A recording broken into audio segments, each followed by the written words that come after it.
From Nixon to Enron, we still haven't learned the timeless ethical principle that says a cover-up always makes the situation worse. Most kids learn this lesson after a failed attempt to superglue mom's favorite lamp back together following an indoor baseball accident. But if you didn't learn your lesson about cover-ups back then, why should it be any different today?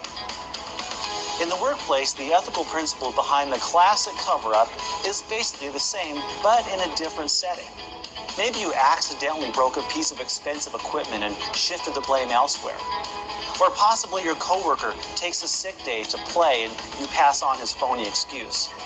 On a larger scale, maybe your company is losing money and you falsify accounting records to keep the stockholders happy. Whether they are little white cover-ups or front-page scandals, they involve the same ingredients. By definition, a cover-up is an attempt to conceal something illegal, immoral, or undesirable. In simple terms, it's a lie. And lies, by any standard, are wrong. But what makes cover-up so bad is what they say about the character of the individual. It is the difference between a first offender and a hardened serial offender. Most people can forgive someone caught in a lie, but when someone tries to keep going in a pathetic cycle of deception, it's gone too far. Cover-ups require devious planning, premeditation, denial, and complete disrespect. Understand that all of our cover-ups attempted over the years are really no different in principle from the high-profile scandals in the news. Remember that it wasn't the stock trade that was Martha Stewart's undoing as much as the cover-up. In most political scandals, it's the perjury and obstruction of justice that lands the defendant in hot water. Again, the cover-up ends up causing more trouble than the initial incident. The classic cover-up consists of three phases. 1, the initial incident. 2, diverting of responsibility through a lie. And 3, a series of subsequent lies used for diversion, blame, and damage control. The point that you should have learned as a child from the broken lamp is that you should never let yourself go past the first phase. You should stop the cycle immediately by accepting responsibility and making the situation right. But it's never that simple, and we too often escalate to phase 2 and 3 without thinking.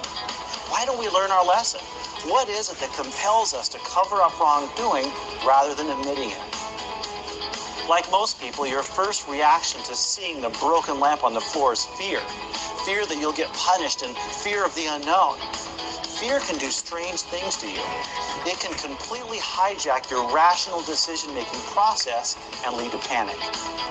In this heightened state of anxiety, your fight or flight tendencies kick in, and you'll do anything to survive, including telling as many lies as it takes. Next, your pride kicks in.